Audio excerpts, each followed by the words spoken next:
Welcome back to Toyota Sports Talk. Big day for the Washington Wizards. New head coach, interim tag gone. Brian Keefe, the new head coach of the Washington Wizards, to help kind of talk about the process. We have GM Will Dawkins joining us. Will, as always, appreciate you taking the time. No, appreciate you. Thank you. Big day for this organization. How did you get to this point of landing on Mr. Keefe as the head coach? Yeah, I think Michael Winger and I spent a lot of time trying to get to know each candidate. We thought it was really important for us to spend some time and do an elaborate, thorough process. But at the end of the day, we came out with the best person for the job. And Brian's 19-year history with a lot of different players and a lot of different programs at different stages give him a lot of balance. And because of that, I think he's ready for the job. It was almost like a tryout in a sense from those 30 games or whatever it was here for the Wizards. What did you learn from watching Brian operate a team? Yeah, you never know until they're in that lead position, right? So the 39 games we got, like you said, was kind of a trial. What we learned and what we were able to pull from that is his leadership in terms of his connectability with the players, his willingness to have tough conversations. A lot of the league now is about development. A lot of the league right now is about being able to be honest with players, and he proved he can do those things. And with that, now he can build out his staff and tactically make some improvements and continue to evolve as a head coach. But the core characteristics and the attributes that we were looking for, he aligned with us from the beginning.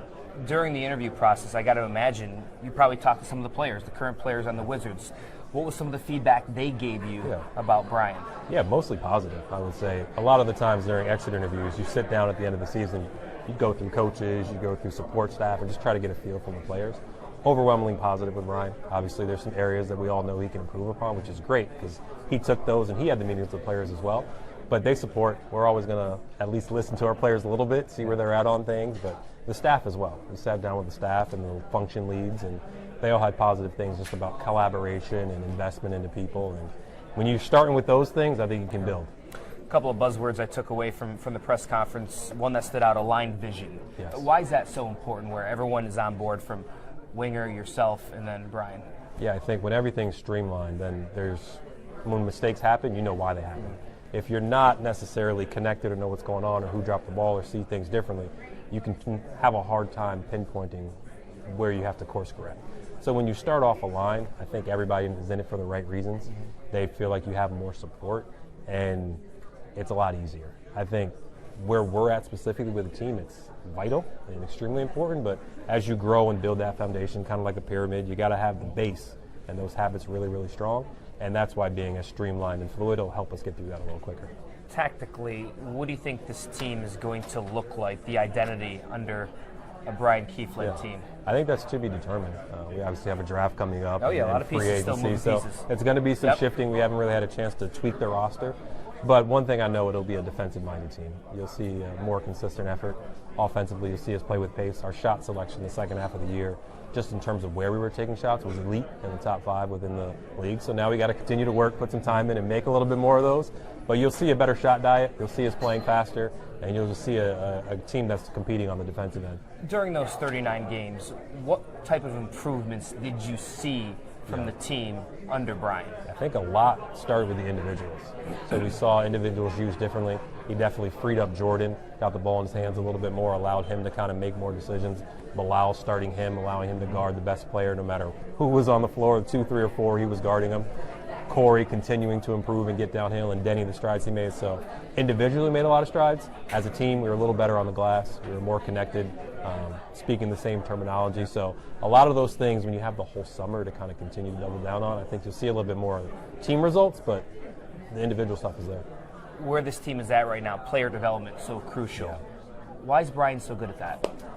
That's a good question because he's had success for a long time. Yes. Getting players at different stages of the career, starting with rookies, guys that were in their prime, post-prime, just pouring into them. He sees the game a different way. A lot of it is black and white. It's like we do this or we don't do this. And when they're in the gray area, you kind of push them back to where they need to be. But I think he gets it.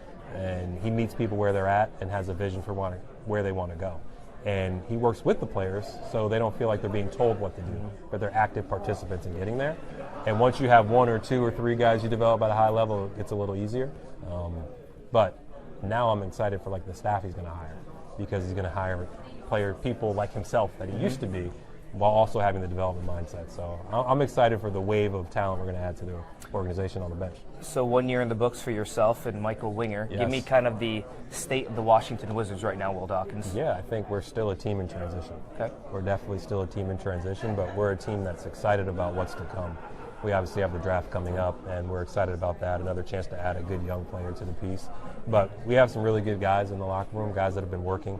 They've been back since the second round of the playoffs in the gym, sweating, working, getting after it. So we're building that culture and environment that's repeatable every single day. Guys get after it and work. So it's going to take some time, but we're happy with where we're at. You mentioned the NBA draft. It's not every day an organization has a number 2 overall pick. For sure. Great opportunity for this organization.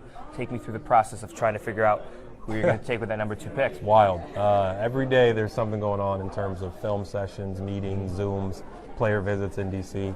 We got a lot of options there too, which makes me feel pretty good about it. Travis Schlenk is kind of leading the day-to-day and making sure the scouts are prepared for that. But we also have 26, pick 26 and pick 51, so multiple bites at the apple.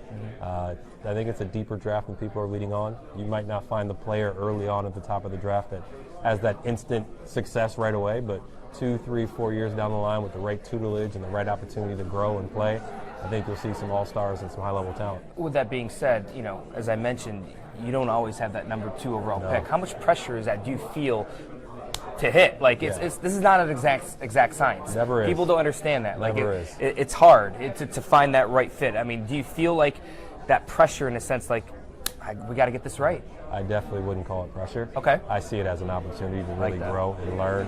I think the player you take it to is going to be someone that's impactful and around for a long time.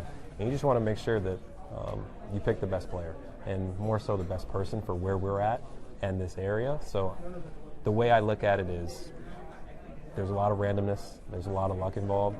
You just got to make the most educated guess and then put the player in a position with a lot of good people and support staff that can push them to maximize themselves. So a lot of people get drafted kind of where you're at, but kind of in the news. I don't really care about the A block.